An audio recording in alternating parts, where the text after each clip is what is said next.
What's up, everybody, and welcome back to the Run It Up podcast here on the Rise Network. I'm your host, Najee Adams, and for the second straight week, I got the guys with me. You are Justice Gregory, Khalil Baker. How you boys doing today? Phenomenal. I am feeling well. Sensational. Beautiful. I Beautiful. babysat just his baby today, so that was fun. Yeah, how was my was guy? good. How was my guy, Kai? Dog, he is so cute, man. So adorable. Yeah. Had a little nice bonding session. Nice, he didn't get crazy on me, so that was good. Made me feel good about myself. It's beautiful. No complaints. I can't wait to meet my little guy eventually, one day when I come down to Kentucky. I'm waiting. When I take a trip. But yeah, we back. We missed Song of the Week last week because we was trying to get up out of here, get back in the groove, but we not missing it 2 weeks straight. So before we get into everything, you already know, make sure you subscribe to Run It Up Podcast on YouTube. Follow us on TikTok at the Run It Up Podcast. We started uploading there. We just got 2 TikToks up. Fuck with us. On Twitter, it's at Run It Up Pod. On Twitter, I'm at Najee Adams _. Khalil is at Belil44, and Justice is at J Reed. No numbers. I thought it was J Reed too, but it's just J Reed. So there you go. So on today's episode, we are sticking to NBA playoffs. We're in the thick of things. Most games, I think all series are at least 2 games through. The 76ers are currently playing right now versus the Nets. They are up by 11 at home in game 3 in the third. So it's not looking good for Khalil's prediction. No, at Brooklyn, right? Yeah. Did I say at home? Oh, my fault. At Brooklyn.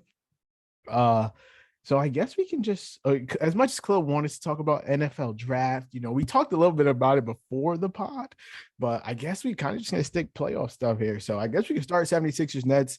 76ers have a 2-0 lead on the Nets. It's been decently dominant. I feel like game 1 was dominant. Game 2 felt like the Nets kind of had control and then let it slip away. How do you guys feel about Khalil, really, this is for you, actually. I don't even know why I'm asking Justice. I feel good about 76ers. He feels good about the 76ers. How do you feel about Nets in 7? I know it was a shot in the dark, and they still got a chance. Spencer Dinwiddie said it himself. Last year when he was on the Mavericks, they whooped the Suns' tails. He actually cussed when he said it, but I don't feel like it. So they actually, they still got a chance. They still got Mikal. He's playing well. Cam Johnson had a really good game last time. I'm still sticking with the pick. I'm not going to switch up like that. That'd be crazy at me, right? But it does kind of feel like they're hanging on by a thread sometimes in games. Last game, super close and then just couldn't pull it out, of course. And then first game, really, it got worse in the second half, probably as much as you would expect it to be. But it's a shot of the dark type of pick. I do like the Nets going forward. I like Jack Vaughn. I like Mikal Bridges, and hopefully they can do something with those picks and, get someone in Brooklyn that can really, turn the ship around and get rid of like guys like Spencer Dinwiddie or something. It seems like you just moved on to the offseason right there, brother. Yeah. Chalk it up. I'm going to ask you, so if they lose tonight, do you still believe you think they rattling off 4 straight? If they lose tonight? Yeah. 4 straight, brother. 4 straight. Okay, bring it home, Mikal. We're just going delusion at this point. Justice, obviously you feel pretty good about 76ers, right? Yeah, I mean it's I'm feeling good. I'm not worried at all. I'm not worried at all. 4 straight. I did want to ask y'all though. So there's been a lot of talk about the Mikal Bridges stuff, right? And so I kind of started thinking, what? No, I was about to ask you a crazy thing. It's going to be I'll tell you off cam, but how far away do you think Mikal is from Brandon Ingram? Like, how close do you think those 2 players are? They're not close. Not close, because I posted it for FanDuel and everyone was like, Mikal Bridges is better. Wow. I'm like, I don't think Mikal Bridges is better, but there's a lot of go for it. Go ahead, Justice. Yeah, go for it. At the sample size, I can't comfortably talk about Mikal Bridges in the breadth of Brandon Ingram. Now, say he comes out next year and sustains what he did to end the season, along with he's a better defender. I think he's got a ways to go from a playmaking standpoint from what Brandon's capable of. Brandon's one of the better closers in the league when they're in a position to close. But I mean, Brandon almost willed them to the playoffs by himself. He did last year. Yeah. So no offense to Mikal, dude, but I mean, he's what now, 11-3 16 as the star player of the Nets. So like, I'm not going to go that far. I think Mikal's super great. I think he's one of the better wing defenders in the league. But to compare him to Brandon just seems, because Brandon is somebody that we've talked about more of in the breadth of like a Jaylen Brown. And I can't put Mikal in that tier of player. So there's people that think Jaylen Brown and Mikal Bridges are pretty close. Yeah, anyways. Exactly. Like, it's just like I love what Mikal's doing. Like, I think that's amazing. I do question why stuff like that couldn't work out in Phoenix. Like I know Kevin Durant like is a whole different player, of course, but just like why couldn't this translate a little bit more in Phoenix? But I love what he's doing, but I just don't think he's gonna be on that level of a Jaylen Brown or Brandon Ingram. Jaylen Brown still has ways to go with his playmaking and ball handling, whatever that is. But he's been amazing this season. He's gonna be all NBA. He can't dribble the ball and averages 27. Yeah, exactly.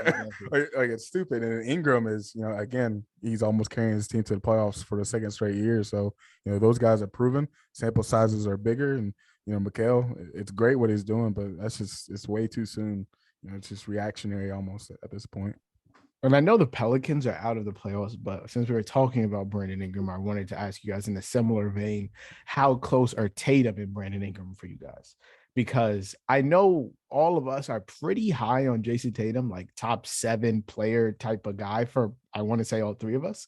So I feel like we put Brandon Ingram in like a top 20, top 25. So like, how is that the gap between them for you guys, or is it closer, further away? Where do you stand on that?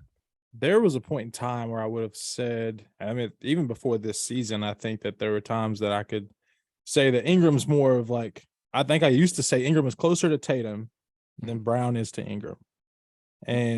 But now I would say that Brown and Ingram are pretty similar level player, if not lean Brown, and then say that Ingram's got 15 to 20 player gap between him and Tatum. It's night to night, dude. But Tatum to me is top 5 probably.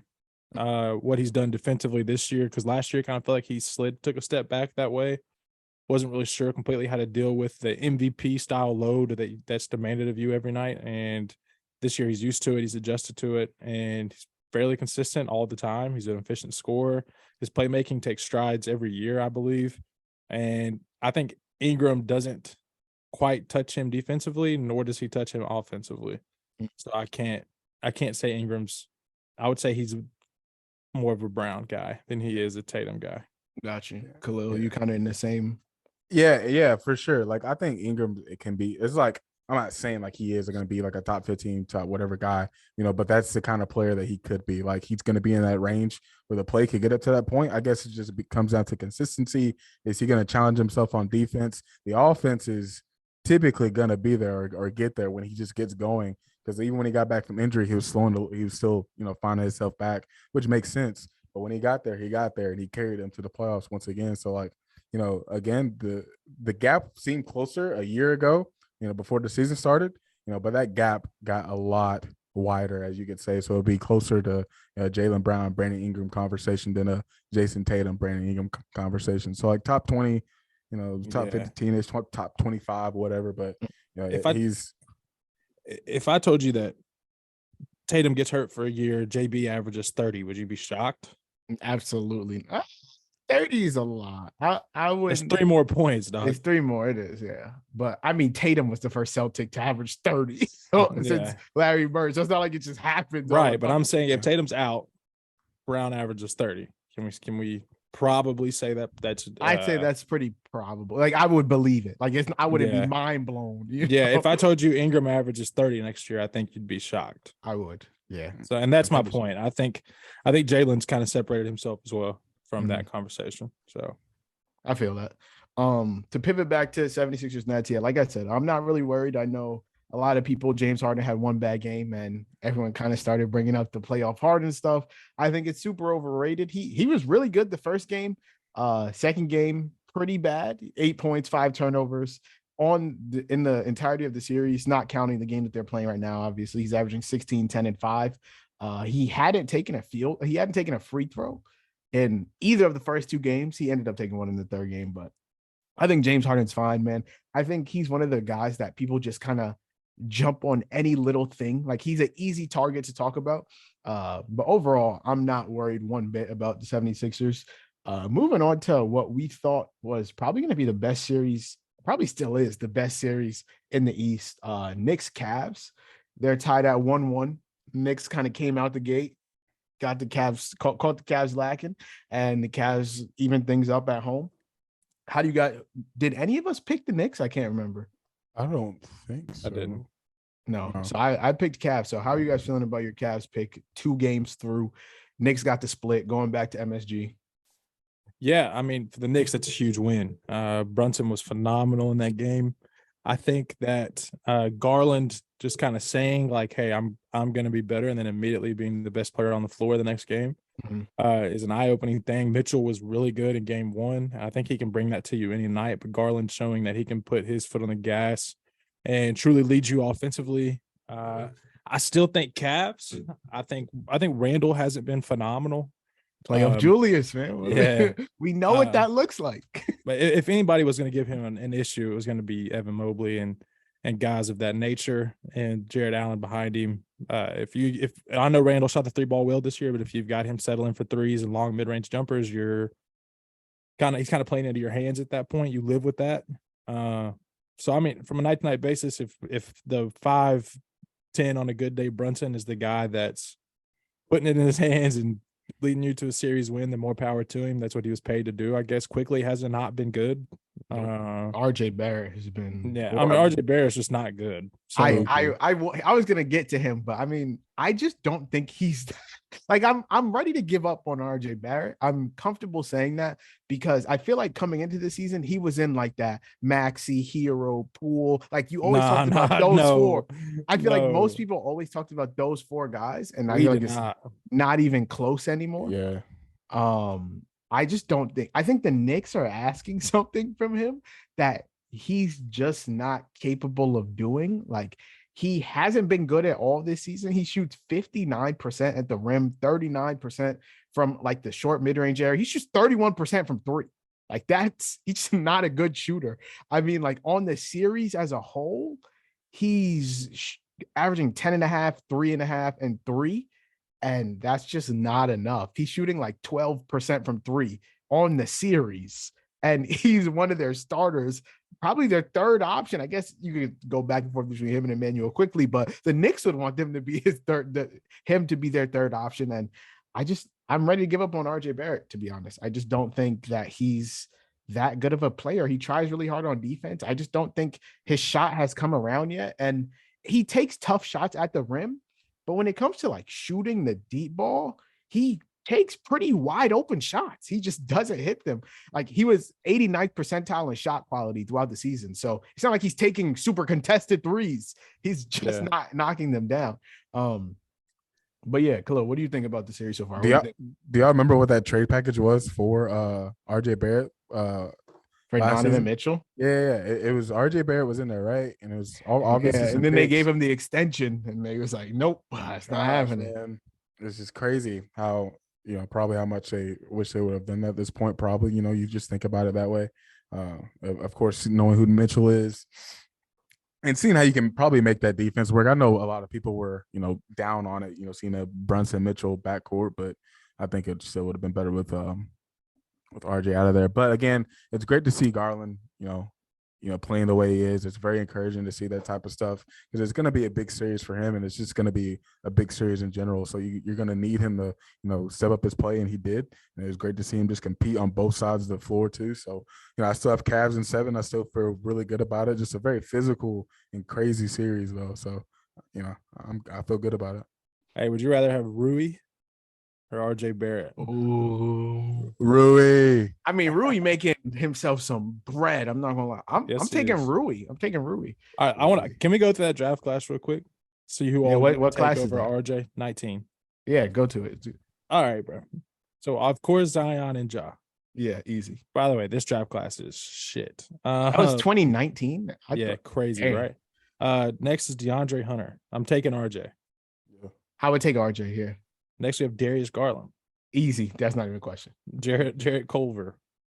Okay, he's not even in the league here. Kobe White, I would take RJ. Jackson Hayes. I would take RJ. This is where we get to Rui. I would take, what was he, the 12th pick, the 11th pick? 9. I would take Rui. I think he has size, shooting. Like I'm not gonna sit here and talk about the Kawhi Leonard comparisons, but he has a decent midi. He could shoot over anybody. He gets to his spot effortlessly. Like, I'm taking Rui. All right, Cam Reddish. I would take RJ. Okay, I'm just curious. Cameron Johnson. I'm taking Cameron Johnson. I would take Cam Johnson. I mean, like, at least he's a specialist. Like, at least he's good. He's really good at least one thing. PJ Washington. I'm taking PJ, brother. I would probably. I want to say I would take RJ. I'm not gonna lie. I don't know what NBA media is gonna say, or NBA like Twitter or whatever is gonna say about that. But I feel like once PJ's on a different team, I feel like it'll be a little bit more popular. PJ going the other way and being better than Tyler Hero. Easy. Yeah. I'm gonna skip the next 1, 2, 3, 4, 5. Matisse Thybulle. RJ. All right. Darius Baisley. RJ. Grant Williams. Ooh, I mean, he is unplayable in this series against the Hawks. So I'm gonna take RJ. Jordan Poole. Poole. Keldon Johnson. Nasty things going around with Jordan Poole. We'll talk about it later, but that's just insane. Who you say? Yeah, Keldon for sure. I would take Keldon. Yeah. Kevin Porter Jr. I would take KPJ. Nick Claxton. I would take Nick Claxton. And I think we have reached the bowl. No, I ain't gonna do RJ like that. Terrence Mann this season. Ooh, is that Terrence Mann? I would take RJ still. He is so good though, man. I'm taking Terrence Mann. I would take RJ. Jalen McDaniels. Jalen. Yeah, Jalen, not Jaden. Jalen. Jaden. I'm like Taylor Horton Tucker, Lakers superstar. THT. I might take THT over RJ, bro. He was dropping 40 for the Jazz. What are you talking about? Somebody had point guard. That's true. Somebody had to score. That's true. Anyways, so what is that? What does that put? That puts RJ as well a top, like the 13th pick, 14th pick. Yeah. So massive disappointment. One of the things that I think what I like the most about the NBA playoffs is like the game-to-game adjustments, right? Like, I think that's what makes it fun to watch. And so looking at Knicks Cavs, the big adjustment that the Cavs made going into game 2 was just they really tightened up their rotation. They completely took Isaac Okoro out the lineup. JB Bickerstaff said, listen here, buddy, you're playing 3 minutes, my brother. Crazy.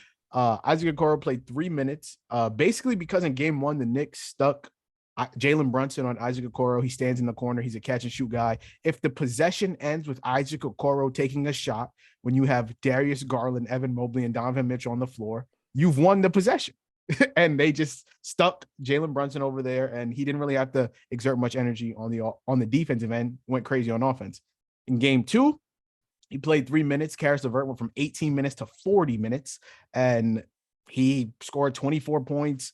He on 9 of 16 shooting. He guarded Jalen Brunson for the majority of the game, gave him problems. Jalen Brunson was 5 of 17, 1 of 8 from 3. They wanted to make him work on the defensive end of the court, not just stand over there. And it really looked like it did something for them. And like, I just love to see the game adjustments. And then, we kind of already touched on Darius Garland, but talk to me, Khalil. Are you about done, or were you? I couldn't tell. Yeah. Well, okay. I have 2 questions then. Do you think they should have kept Kevin Love, the Cavs?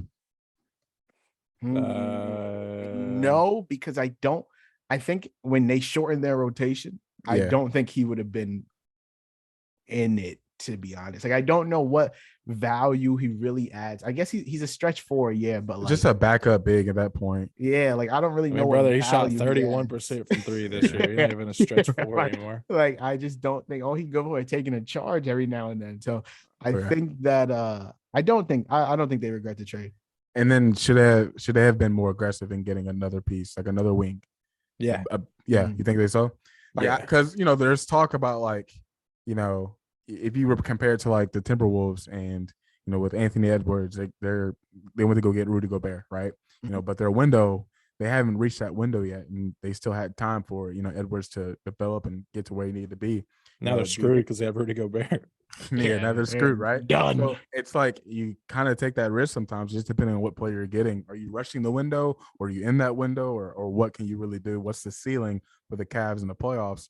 So I was just wondering, do you think they should have been more aggressive, or are they right to be patient a little bit and just kind of should have just kept Laurie, I guess. Yeah, I mean, Yeah. I definitely think there's moves to be made for them. Like they need a 3. I don't think Carousel is the answer. Right. Obviously, Did Laurie get traded or he signed there? I want to say they Because traded. was He got he in the traded. Sexton deal? Yeah, I want to say got they For traded. Mitchell. traded. It's Sexton, because they got For Mitchell. Abaji, right? Abaji. Yeah, they did. Yeah. So all of that was the package for Mitchell. Yeah. All NBA for all NBA. You feel That's me? what I'm saying. We both worked out well for everybody. But yeah, they definitely need a 3. I don't know who they can go out there and get. Like, do you feel like I don't think they'd have the package for it, but like an OG Anunoby type of guy, do you think he would fit with them at the 3? I think that would be tough. I just don't think the Raptors are doing it. Like, I think they want a haul for my boy. Yeah. I'm trying to think who was even available. They could have. I mean, Cam Reddish was out there, right? OG was out there. He was never out there, dude. I don't care what anybody says. Yeah, Matisse Thybulle. I'd rather have Karis LeVert though. Josh Hart would have been nice. That's true. Yeah, that's true. Ooh, that would have been nice. Josh Hart, Cam Johnson, who obviously was in the KD deal, the Mikal Bridges of the world, but obviously Mikal has warranted more value than they were able to give up somewhere. But I think a guy Jay Crowder. No, I think a guy like Josh Hart would have been nice. Bro said Jay Crowder. Get out of my face. You know, I'm just thinking of guys that was. I don't care about Boss Man 99. I don't care. I was just thinking about guys on the move. Do y'all think that Darius Garland is in like the Tyrese Halliburton, DeJounte, LaMelo tier? Yeah, right. Yeah. That's about his tier, right? I flip on him and LaMelo every day. Because I think there's things that Garland is better about than LaMelo. But obviously LaMelo is not in a good situation for me to like truly judge his style of play, because it's not like relying on Terry Rozier and Kelly Oubre is different than relying. I think LaMelo is stupid nice. No, he is nice, bro. His skill is off the charts. What he's able to do with both hands, his natural touch. I mean, say what you want about his shooting. Every time I watch Hornets, it feels like he's knocking that bitch down. Exactly. So the playmaking's phenomenal, but Darius's playmaking is phenomenal. Darius is a better shooter. He's got the natural touch. LaMelo naturally is a little more disruptive defensively because he doesn't give a shit. Like he just runs all over the place. And the size is there. Yeah, too, like the size and the frame would make you lean towards LaMelo, and that's probably where it separates for me. But I want to see LaMelo in a winning situation to like really accurately compare the two, because until that point, I think the only guy I know who can play winning basketball is Darius Garland. So it's fair. Yeah, he's been able to fit in with Donovan Mitchell, but he's also been able to, take the load and, do what he's doing right now. At least what he did in game 2. So I know. Take the load is cool. Man, just don't even think. You gonna keep it in there? I mean, Justice also said he's able to do. I love what he's able to with do with both hands. Yeah, he has natural touch. It's gonna let you right, fellas, we're talking about basketball. Like those are natural basketball references. Nobody take the load is not. I'm just be honest with you. Take the load. He's taking a. No, it doesn't have to take the load. He could. He's taking the load. Take the load off of Mitchell. There you go. Off of him, huh? Is that better? Taking it from him. Oh my gosh. Ew. Both hands. Oh my gosh. But yeah, that's our Knicks versus Cavs analysis. We still feel pretty good about the Cavs, to be honest.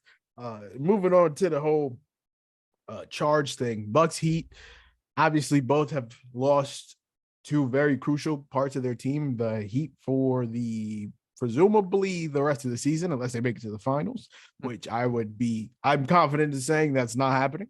So the Heat lost Tyler Hero, and the Bucks have, for right now at least, lost the best player in the league, Giannis Antetokounmpo. Back spasms, got hurt taking a charge. Tyler Hero got hurt diving for a loose ball, which is why injuries are so crazy. Like he's probably made that play hundreds, thousands of times. This time he ended up with a broken finger, broken hand. And yeah, do you guys have any takeaways from this series? I still feel like with or without Giannis, the Bucks are in control. I think you saw that last game. They blew them out. I've Handily.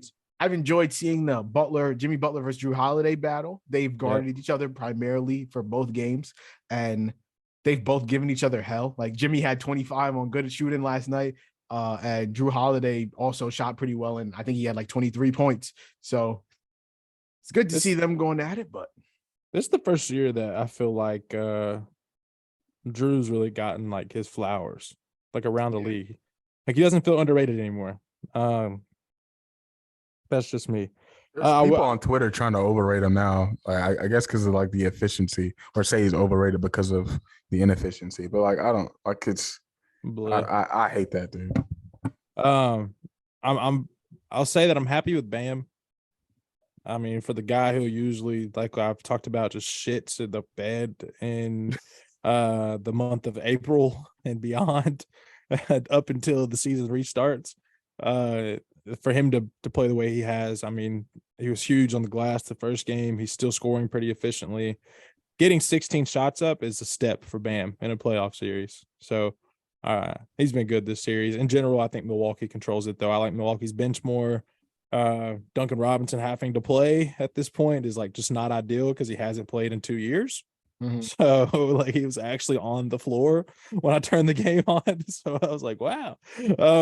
So I mean, just what they're able to do. Bobby Portis is, I think, a starting caliber center for a lot of teams, and he's phenomenal off the bench for the Bucks or whenever Giannis isn't there playing. Middleton's starting to, so I'm riding with the Bucks regardless in that series. Yeah, it's not. I don't think the Bucks are in any danger of losing control. Damn, there was a question I wanted to ask you guys, but I wanted to ask you your opinions on the whole charge thing. Like, I think it was a complete coincidence. Giannis, Joel Embiid, and Ja all of them went down in the same day off someone trying to draw a charge, and the whole NBA Twitter was like, the charge should be abolished from basketball. So, I mean, I think it's absolutely ridiculous. Like, it's a basketball play. People have been playing like that. These players have been playing like that for their entire careers, their entire lives, to then go like the offensive player is looking for contact to draw the foul. So it goes both ways. Like if they drew the charge and I don't know, AD would have landed wrong and he would have got a sprained ankle, like no one would have cared. It would have been street clothes, blah, blah, blah. But since the offensive player is the one that did it, I think now it's a big whole thing. But Justice, you've been making side eye. So do you have any strong opinions? As a guy who at least played basketball for a while, at this point in my life, I don't be taking charges because no point. We not playing in the league, my boy. That's what I'm saying. We not playing for millions. It's not worth it, but it's part of the game. It's always been a part of the game. Are we gonna just get rid of anything like blocking fouls then? Like what's the rule at that point? What are we doing? Like, I mean, guys get hurt on freak plays every night. Tyler Hero got hurt diving for the ball. We can't dive for the ball. Take away the alley oop. He fell on his back because take away the dunk. He got rim stuffed. So then he felt like it's just ignorant. It's a smart play. You're out of control. You run into a guy who you're obviously coming. So that's your fault. He's what? What? Yeah, that's crazy. Yeah, that's tough. My bad. No, charge is a winning play in basketball. Charge is a winning play in basketball. You can't always reward the offensive players for when they're out of control, put themselves in bad spots. So if the guy's willing to risk his body for his team and put it on the line, that's what he needs to get rewarded for that. I think the biggest thing about it is, and people are taking it too far with the abolish charge calls, but it's just when a guy is gathering, like there's not much he can do when he's about to gather and when he's going up, and then when someone slides underneath him, that really puts him at a dangerous spot. So I think it comes down to how is it being reffed at the end of the day. How are the refs doing, and they have been pretty all over the place all season. NFL, NBA, all that goes. So how are the refs, reffing at the end of the day? I think it's the biggest part about it. I mean, Isaac Okoro wouldn't even have a job if there weren't charges. James Harden just got ejected. For what?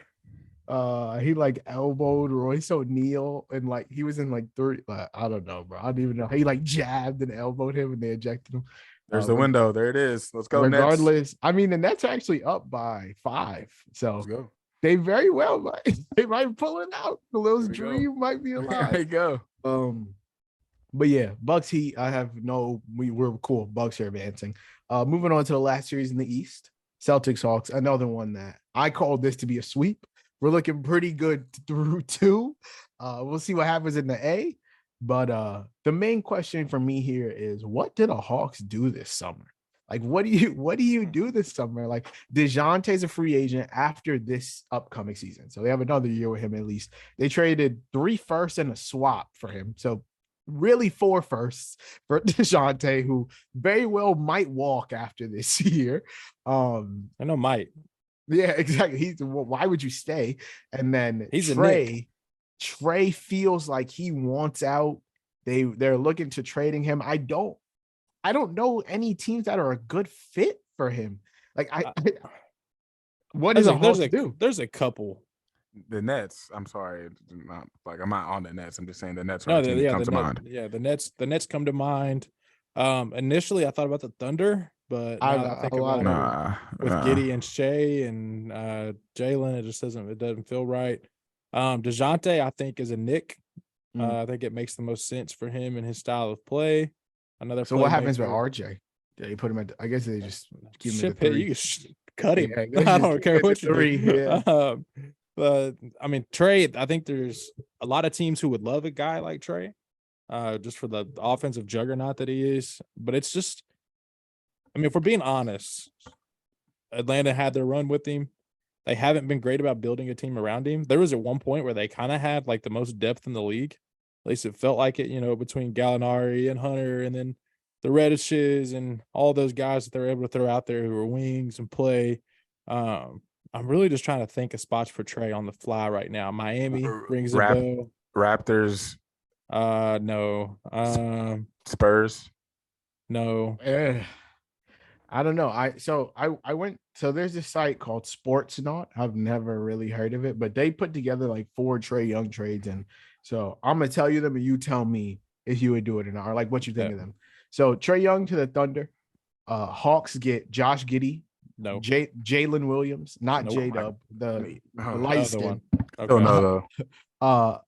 Olivier Sarr, Isaiah Joe, and 2 firsts. So Giddey, Jalen Williams, Isaiah Joe, 2 firsts for Trey Young. Nah. Trey's better than all of them, but no. I don't know how Trey and Shea works. Like, I don't know if that's necessarily. Well, Shea is just so good defensively and doesn't need the ball in his hands. He's proven that this year. Like, the ball doesn't have to always be in his hands. Via Giddey and Jada, but no, I'm just not doing it. Thunder in a good spot, and they're getting Chet. They got 3 guys who can play point guard already. They have great length on both sides of the ball, offense, defense. They can guard. Like, there's no reason. Phoenix. Chris Paul's out the door. Chris Paul out the door. I don't think Chris Paul plays another year. That would be interesting. You don't think he plays another year in the NBA? Or I really don't. I think he's gonna retire. Oh, okay. That's a thought. Unless he can like end up in like a Miami. Their depth just scares me. I want to. Is his contract up? Look like no, he has like another year or 2. I think another year. I was about to say that man will be a Laker. So you want to play with some LeBron James, my boy. Phoenix isn't bad, honestly. I think it could work. I just worry about the rest of the roster, even right now, because they still got KD and Book locked in. So I don't know what they would trade to get him. They already gave up everything they had. Yeah, Aiden. They got Shamit. His contract is there. Help out a little bit if they need to. They don't have any picks though. No picks. So Atlanta's not going to do that. No. Let's see. Wrap in another team with picks. No picks, no assets. So the other team this site has is the Rockets. So it would be Trey Young for Kevin Porter, Jayson Tatum, Ty Washington, and 3 firsts. I'm trying to imagine Trey Young and Jalen Green and Jabari and everybody trying to fight for shots. So Şengün trying to play point guard still. It's gonna be bad, dude. No, that's a bad roster right there. Yeah, I wouldn't do it either. The other defensively, yeah, that team is already. They might get Harden. Oh, they're talking about Harden and Jaylen Brown going to Houston. Why would they do that? The other one is the Magic. So Magic get Trey Young. Hawks get Franz, Cole Anthony, Markelle Fultz, Gary Harris, and a first. God, That's a Franz? lot. That's a lot. Franz? That's a lot. Hold on. Let's not be whoa.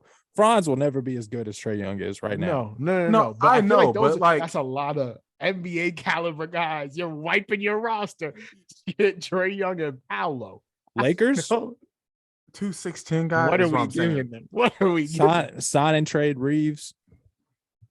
Oh. Sign and trade Reeves and what? Let me think. D'Lo. Sign and trade Reeves. Give them our 2023 pick and our 2029 pick. That's all we got. Sign and trade Rui. Oh, okay. That's ugly, bro.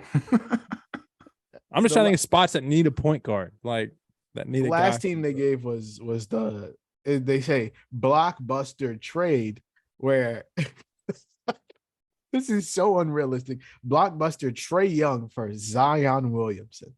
So it would be Trae Young and Jalen Johnson for Zion and Garrett Temple. Basically trade for Zion straight up. Zion goes to Atlanta. Trae Young goes to New Orleans. I don't know why. I don't know if I would do that if I was either one. Like, at least with Trae, you know he's playing for you.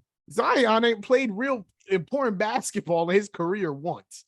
Trae led you to the Eastern Conference Finals, got you to the playoffs this year. And if I'm the Pelicans, do I want Trae Young? I don't know if I want Trae Young and Brandon Ingram. Am I ready to give up on Zion? I'm not sure. Like, I don't know if either team does this. Nah, that's not the move for the Pelicans. They have other moves. It's not it. Why are you looking like that, Joseph? I'm just flabbergasted at the ideas that come across the internet, bro. Honestly, Miami is like the only place that may have a shot. Like, hey, we'll give you Hero, throw in the Duncan Robinson contract. Unfortunately, whatever draft capital we have, Lowry, who you can buy out, let him go wherever he wants, or try to ship him involve a third team. Mm-hmm. But I mean, that's the only thing that makes sense to me. To get them back over the hump, because this group has reached its pinnacle. It's not going any further. If you're gonna maximize what Jimmy's doing, then you've got to at this point just let it go. Yeah, I totally agree. And that brings us on over to the Western Conference. So the conference I feel like has the better series. We start with Suns Clippers. I said they're gonna dog walk them. I said Suns in 5. The Clippers have one win. Kawhi is not playing in game 3. That's a shame, dude. What do you guys think about the series so far? KD, Kawhi has been a pleasure to watch. I do owe Kawhi Leonard an apology because I didn't think he was still one of them ones. And he is still very, very nice. And I will say that I underestimated him. He gets to his spot effortlessly. There is absolutely nothing you can do to stop him. You just have to pray he misses. He's strong enough to get you a little bump. He's long enough to shoot over you. And then he's still locking down. He's giving Kevin Durant problems on the defensive end. So I'm sorry. I have issued a public apology to Kawhi Leonard. I didn't think he was trash by any means. I just didn't think that he was still like this. You didn't think he's one of those ones for real? I thought he was all right. Like, I thought he was like top. Right. I thought he was like top 12. You know what I mean? I didn't think he was top 5 vibes right now. I didn't think he was better than LeBron and AD, but he is. He's also the best player in that series. Yes. No offense to KD. Like, that's not a shot at you, but I just I feel like this with Steph for a couple years, not as much so now. I felt like this with KD for a while, but like every time Kawhi shoots it, I'm like, yeah, it's going in, bro. Yeah, just count crazy. it, bro. You really have to pray he misses, bro. Like you can't knock him. Like you're not adjusting his shot. He's taking that midi, that above the free throw line midi, like right on the baseline. Like he's getting there effortlessly, bro. Beautiful. I think that Kawhi is. Would you rather have Kawhi or Tatum? I had an argument with someone about this, and I said Tatum because I'm not sure that Kawhi is going to be available for me. Tatum got me to the finals. Kawhi hasn't been to a conference final since 2019. So and he's missing a crucial game 3 right now. Like I just know Tatum's going to be on the court. Yeah. That's the only thing that holds you back from Kawhi being like one of those guys that we say is one of the best players in the league just because he's not pasta available all the knees. time, dude. Yep. Like, I mean, to miss this game, It's crazy. Yeah. Like y'all are coming home. You did your job. You got one on the road. Series doesn't start until somebody wins one on the road, and then like to come back to this game and you can't go. I just can't. I can't do it with you. But he was the best player in the last 2 games. Especially since they were like, this is why we load manage him. This is why we load manage him, for him to come and play 40 minutes. I'm like, game 3. Okay, you played 40 minutes, 2 straight games, and now you can't go in game 3. Yeah, Meanwhile, you played the whole second half against the Lakers and everything was cool. And now look at you. Shouldn't even play the game, but whatever. tough. But yeah, I think this series, I still think the Suns won at 5. I'm not gonna lie. I don't think they got Russell Westbrook out here leading the charge for them tonight. Russ has been good, bro. So I'm not even gonna Russ has been good. He has, and especially since D'Lo has been bad, it's to look rough for us. But I just think it's a better fit. But yeah, I can't even knock Russ. He's looked good. Yeah, it's not bad for the Lakers though. Like you had to get Russ out of there. Yeah. At the end of the day, like it's still not a bad move for the Lakers. But I saw the Suns. You know, I think I had them in 5 at the beginning of the series. Probably still have them at 5 or 6, whatever that looks like. I probably just worry about Phoenix and their depth going down the road. But otherwise, they have to play Book and KD 44 minutes each. That makes me nervous. Speaking of Book, what's up? You got the D Book hoodie on today. Yes, sir. Oh, is that from NBA Paint? Yeah, it is. Oh, that's tough. I didn't even realize that's hard. Yeah. Appreciate you, Jay. Yeah. So Book. It's literally Monty looked at Terrence Ross and was like, "Yeah, hell no, Kevin, y'all are gonna play 44 minutes apiece." And pray to God. We're gonna live with it. We're gonna live with it. And pray to God Kevin can survive it for the next 10 weeks. Makes me nervous, man. And there's still things that make me uncomfortable. And actually Bill Simmons touched on. I usually don't love Bill Simmons takes. I just like Bill Simmons, like the personality. He was touching on how sometimes it feels like KD is. I mean, they only played 10 games together, but KD is still just trying to find spots. You know what I'm saying? Like to fit in. Sometimes you don't really notice him on offense. Sometimes he gets caught in the corner. And I know Booker was going absolutely brazy in that last game, but like to have a look to win and you have Kevin Durant in your roster and he's not the guy who gets it and he's waving Booker on. Nah, he needs to be comfortable enough to be like, no, get the hell out the way. Fits in too well. He fits in there. He fits in wherever he wants to. There's never been an easier superstar to put into any team than Kevin Durant.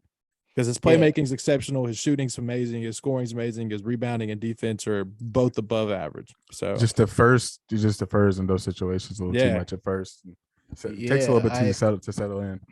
I think it's tough because they had a moment there where they were like, "Hey, do you want it?" Or like, what are we doing? Like, who's taking this? Yeah. And KD kind of let Book have it. And I feel like Book's never had to ask that before. Like he's always been the best player on the Suns. And you know, that was a bit of a transition for both of them. I feel like KD kind of gets into like just trying to space the floor, but like we didn't give up Mikal Bridges, Cam Johnson, and a bunch of firsts for you to be a floor spacer. Like if we wanted someone to space the floor, we could have kept Mikal Bridges. You know what I mean? Like we gave up all that for you to be Kevin Durant, for you to be the best scorer of our generation. Like that's what we need you to do. And so I think he's still trying to feel it out, and that's the tough thing about him missing that time in that transition period for them, because that's the time that should have been happening.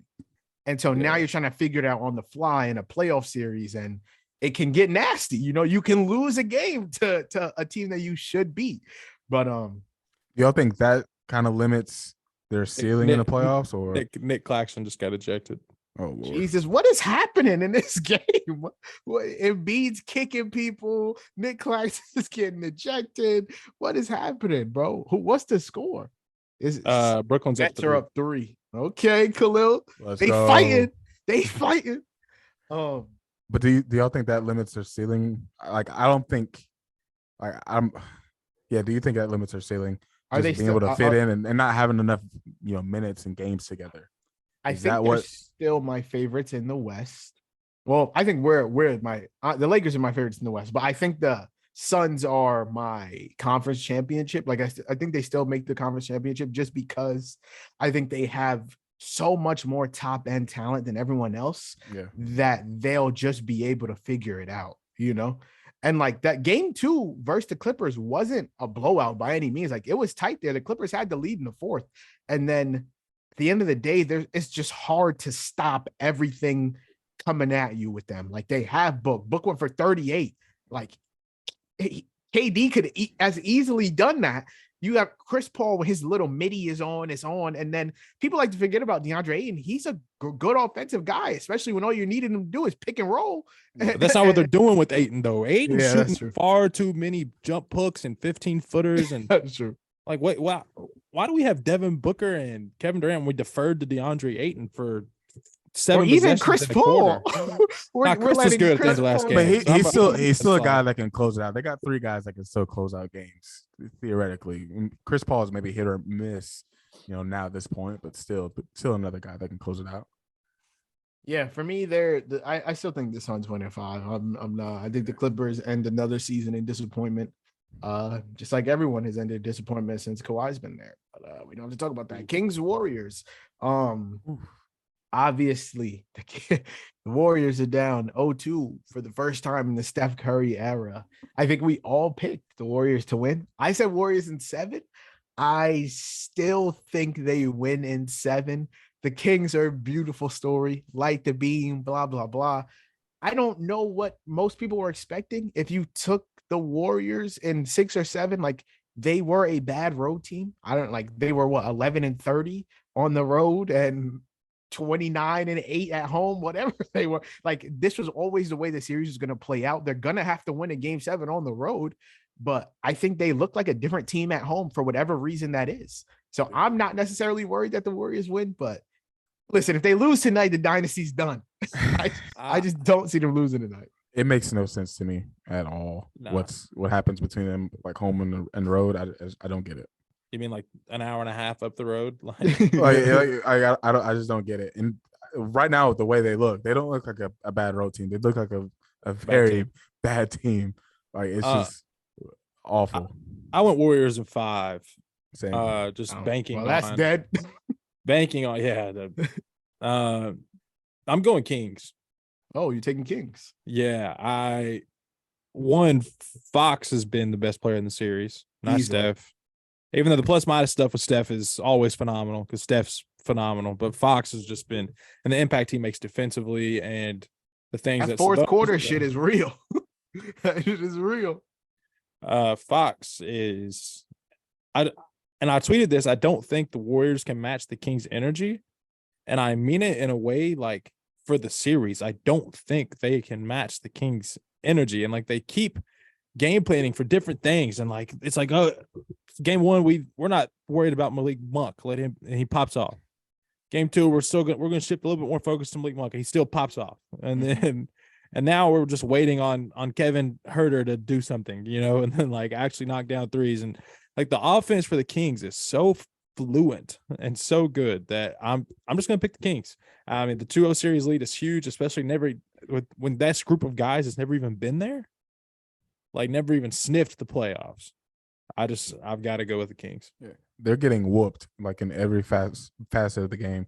Like the Kings, how physical, like the games are physical in general, but how physical the Kings are, and they're taking the energy, they're taking it to the Warriors right now, and it just looks bad. They're so sloppy last game, all over the place. At one point, Steph is dribbling behind his back, and Draymond Green just comes up behind him and knocks him over into turnover. Like so much stuff like that happened last game. Like they just look like a completely different team against a team that is doing, a lot of what they do, but better right now. And Warriors depth is poop. And they're fast. Yeah. Horrible. And when Jordan Poole's unplayable in a series and you're paying him $30 million, like it stinks, bro. Shit gets nasty. And is there an ankle thing with him right now? People keep bringing that up. He's a little bit hurt, but I mean, that's not. He's playing. Like if you're playing, you need to produce. I'm sorry. Like if you're good enough to play, then you got to do something for me.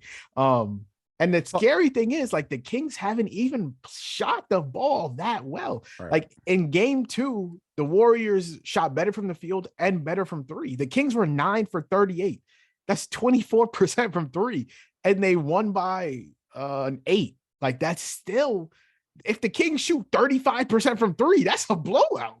Like I can't wait to watch that game tonight, bro. Yeah. Where's my TV remote at? And Draymond being out for game 3, like I don't like. It's just hard to imagine them winning that game. It's hard. do you think it was warranted, the suspension? Yeah.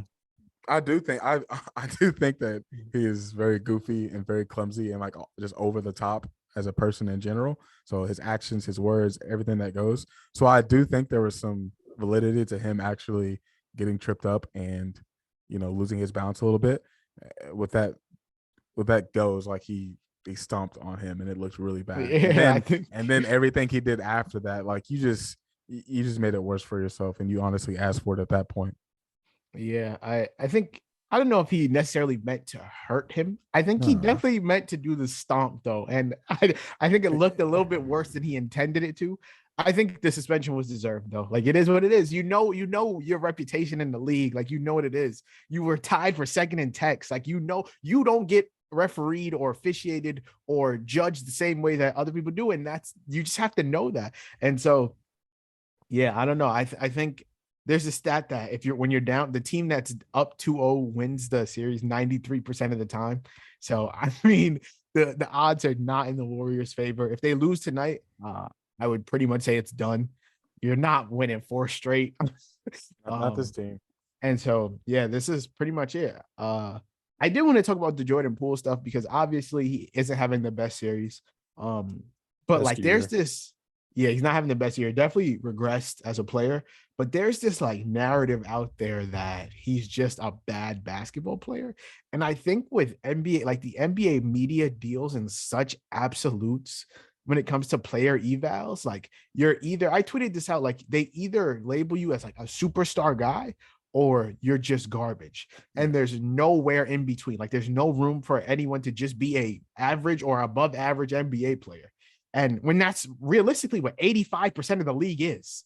And so it's just kind of crazy. Like by no means do I think Jordan Poole is a bad basketball player. If you look at Jordan Poole, did he live up to expectations this season? No. People are calling him the next step. He's going to take the dynasty and run with it. That's not happening. Like that's never was going to be what happened. But to label him a bad basketball player when literally whoever your favorite team is, if you looked at the roster of your favorite team, you can't tell me you wouldn't trade 75% of those players for Jordan Poole right now.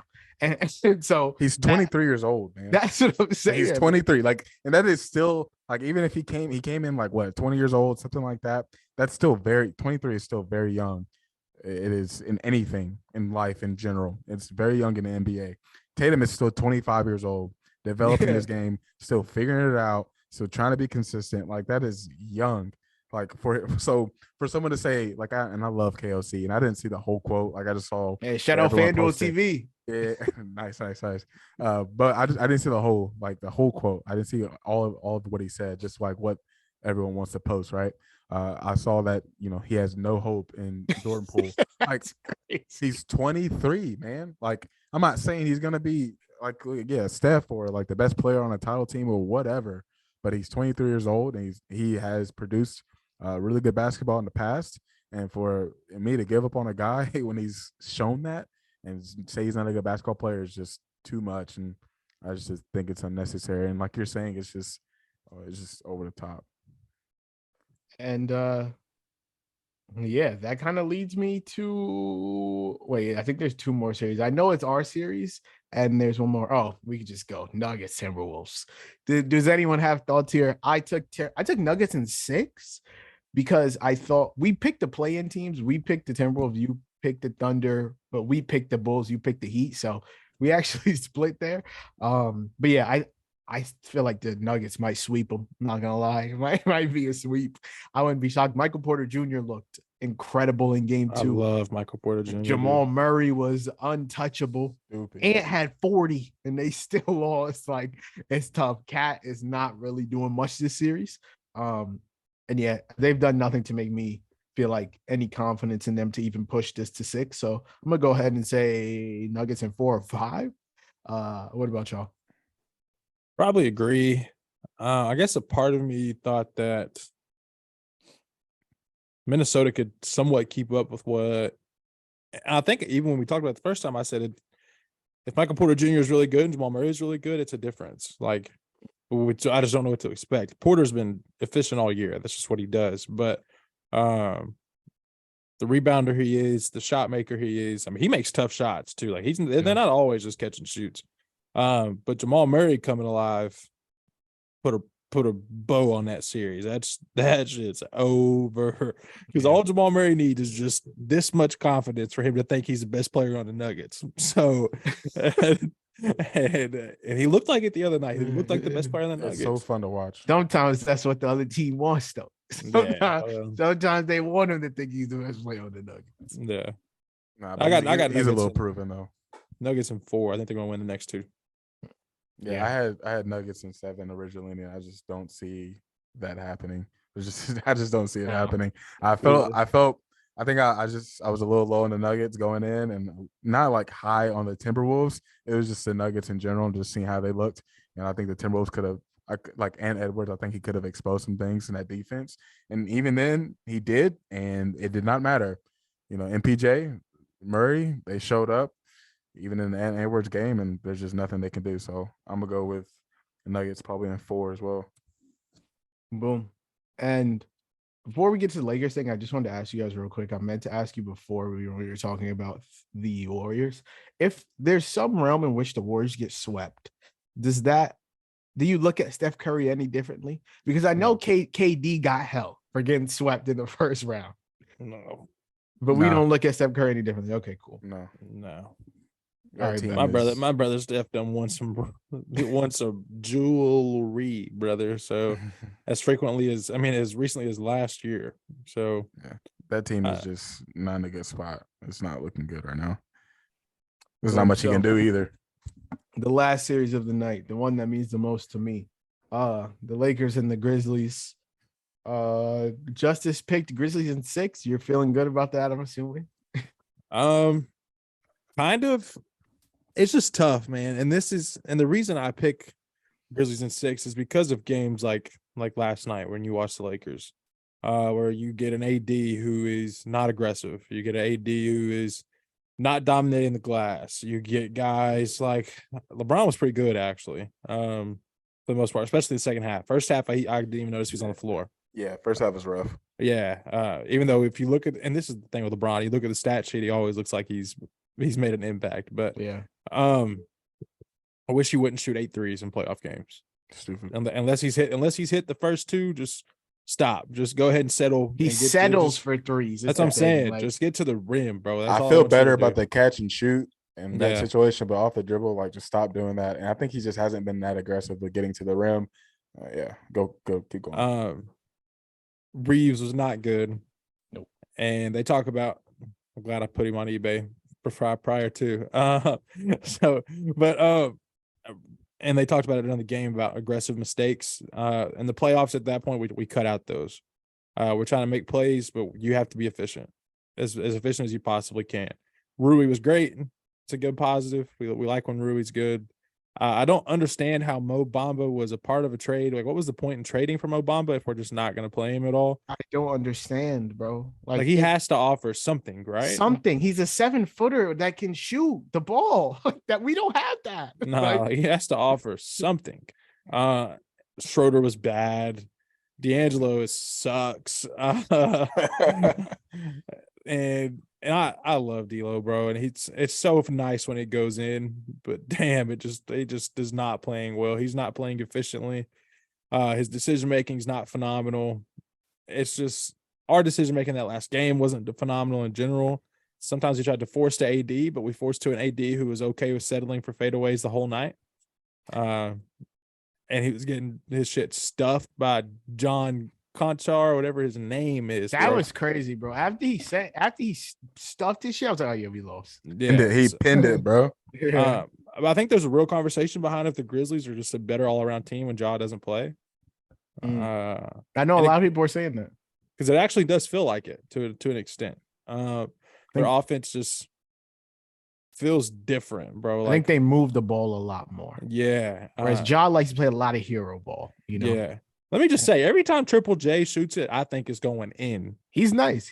I will give it to him. He's nice. The Grizzlies are an unlikable team when you're playing them, because they like to talk a lot of shit. But on the taking my biases out of it, I like the Grizzlies. No, I hate the Grizzlies. I like the Grizzlies. I liked them last year. I liked them this year. It just sucks that they ran into us. Y'all already know how I feel about Ja. I like Ja.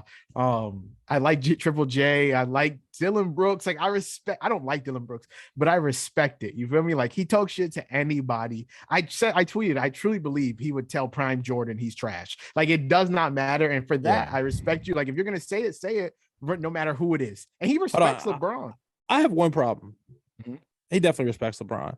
But to make the comment about Miami and Cleveland LeBron, and it's not like that's hilarious. That was nuts. No, it's hilarious. Everything he said was funny, bro. Like I laughed because it was all funny. I feel like no one ever talks to Bron like that. He's old. So I say he's old. That's hilarious. But to bring that up, that's just a past thing that we could never ever know about. And for you to be like, I wish I could have guarded. Like that's so easy to say in the moment. Like, just would have been a harder task. That's hilarious. I mean, LeBron still had an efficient 30 in that game. Yeah, he was like, I don't respect you till you drop 40 on me. I mean, and I pray to God that LeBron drops 45, 50 next game so we could just put us to that. But I hated that statement just because anybody can say that.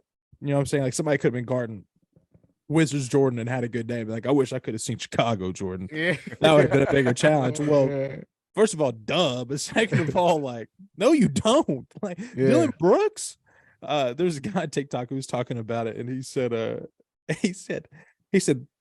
LeBron James in Miami and Cleveland didn't care about like his stamina and his body. Like he just went. Yeah. He was like, you don't want that. Like no part of you would ever want that. No, I don't know. It's just I hate the Grizzlies, but I like Triple J, but I hate the Grizzlies. Yeah, that's fair. Triple J's whistle was it's immaculate. I had no clue that it was like that. I haven't watched many Grizzlies games, I'll say that. So I didn't know that Triple J's whistle was like that. I saw he was getting loose ball fouls. I'm like, yo, what are we doing? Like we were bring it within 6. Boom, Triple J at the line. They're calling some weak. It was weak, man. They called that foul on AD where he shot the little like hook. Phantom foul. Didn't even touch him. Bro. Wait, what happened to Austin Reeves' whistle, bro? It went away after all that media attention. Went away. There it is. Which is fine because he doesn't deserve half the calls he was getting. But I just wish it was consistent. I'm used to him doing the little shoulder thing in the lane and throwing a floater up and getting the call. Now get them in, cut them behind you, and now he's just double pump. Now he's just missing. So it's just tragic. But I'm still sticking to the Grizzlies though. I feel like that's lame. He said, I don't care. He's old. No, that's so funny. It's funny though. No, for me, I said Lakers in 6. I'm sticking to it. I mean, Lakers in 6 inherently means that we lose 2 games. I just wasn't ready for the losses, but it would have been great if it was a sweep. It just wasn't. I was expecting us to lose 2. It doesn't mean it doesn't hurt. I don't think it's the end of the world. I saw people saying that a lot of people said Lakers in 6, but us losing this game, we should have felt like it was Lakers in 5 since they lost Ja. The Grizzlies by no means are a bad team without Ja. I think we should make that clear. I also don't feel too bad about this game. We took one against one of the best best home teams in the league. They're a decent road team. They weren't positive on the road. Most teams in the NBA weren't. The Kings were, by the way. But I don't feel that bad. This game, we let Xavier Tillman have 22 and 13. That's not. No, I'm not talking about that, bro. That's not happening on most nights. AD and D'Lo shot 5 for 25. If AD makes 3 more shots and D'Lo makes 1 more shot, we probably win the game. I think if this is the team we played at home, they were 1-9, 2-9 without Ja on the road. And I think he comes back on Saturday. I do. And we were beating them with him in game 1. So I don't feel that bad about it. I think if the Lakers shoot a average amount from the field, an average percentage from the field, we shoot 45% from the field as a team, I think we win this game. And so, I'm not too worried about it. I still think Lakers in 6. I know a lot of Lakers fans are thinking it's the end of the world. I truly don't believe it is. I think we end up winning this series. I don't think Darvin Ham has been bad either. I think the rotations have been fine. I think we've had some good. Bro. I think Troy Brown should never touch a basketball. I'm not bad about Troy Brown, but game 1 rotations were trash, dude. Yeah, I think he still has trouble staggering players. Like there should never be a time where at least 2 of D'Lo, Reeves, AD, and LeBron. No, it doesn't have to be D'Lo. No, I mean 2 of the 4. I need 2 of the 4 at all times. Make that Dennis, and I'll go with it. I don't like Vando with Braun that much, and when Jaren Jackson's out there, by the way, he is just such a negative on the offensive end. He's not going to finish. Him. No, he's not going to finish over. He's not going to finish over Jaren Jackson. He might catch the ball. He might drop it. Like I just don't think he's very reliable. He's not. At that point, let Mo Bamba be in the game. Exactly. Like he's just not spacing the floor enough for LeBron, especially when he's operating the post like that. Like he delivered some great passes, last night, but it just wasn't like he just can't do much against Jaren Jackson. He's gonna recover. He's gonna defend the rim. Like Vando's not. He just needs to decrease those minutes right there in that spot. If I watch Braun do one more turnaround, fade away, pass out a shot. As Jared Vanderbilt's cutting. Yeah. And Jared Vanderbilt hits his chest. He bobbles it a little bit. Still thinks he could dunk it. Triple J's already at the rim. So I don't know, bro. Drove me mad. It's insane. I didn't see it with this team to be a contender in the first place. And that's why I made this pick. And I still don't see it. Because of nights like that. Where it looks like nothing can go right. And then we're in the game for most of the game. So maybe I'm wrong, but I picked Lakers in 7. Yeah. And I still got Lakers in 7. Like making that pick, I knew what it was going to be like. Now I hated the way they looked. Like at least show up a little bit more when a team doesn't have their best player. Like they were good during the regular season for the past 2 years or whatever. Like you gotta, they're gonna show up and actually still try to win this game. Like you just can't lay down like that. So I hated that part, but I still have Lakers in 7. Not only do you have Lakers in 7. What? I got them winning the championship, both of you. Winning. Yeah, I do. Yeah, I do. And the Nets probably lost, Khalil, so that's choked. Whatever. For me, AD is such a frustrating player. That sucks, man. Nets had one more 6-game series in them. Actually, it might be back-to-back years they get swept. They be up in games too, man. Like I just whatever. Yeah. I think AD is really frustrating because I don't know. He takes so long to make a decision when he catches the ball and they double. Like the double's coming. Like I was watching the Sixers. They obviously double Embiid on the catch. He makes decisions quick. Like you either catch it and go, like you catch it and make a move, or you catch it and pass it out. Like you keep the ball moving.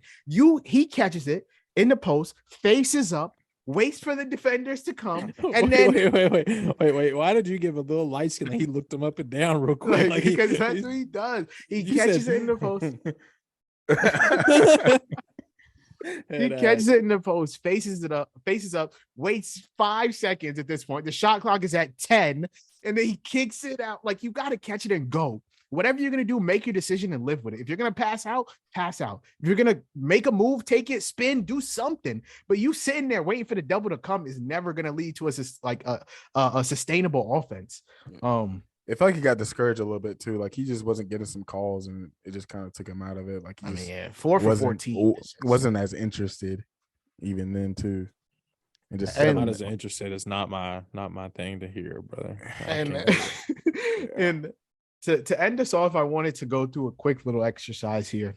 Now, D'Angelo Russell. I was going through the point guards in the NBA, or at least in the playoffs. I was going through the point guards in the playoffs, and I was thinking, is he the worst starting point guard that we have? So I took out guys that we know are better than him. Like Darius Garland's better than him.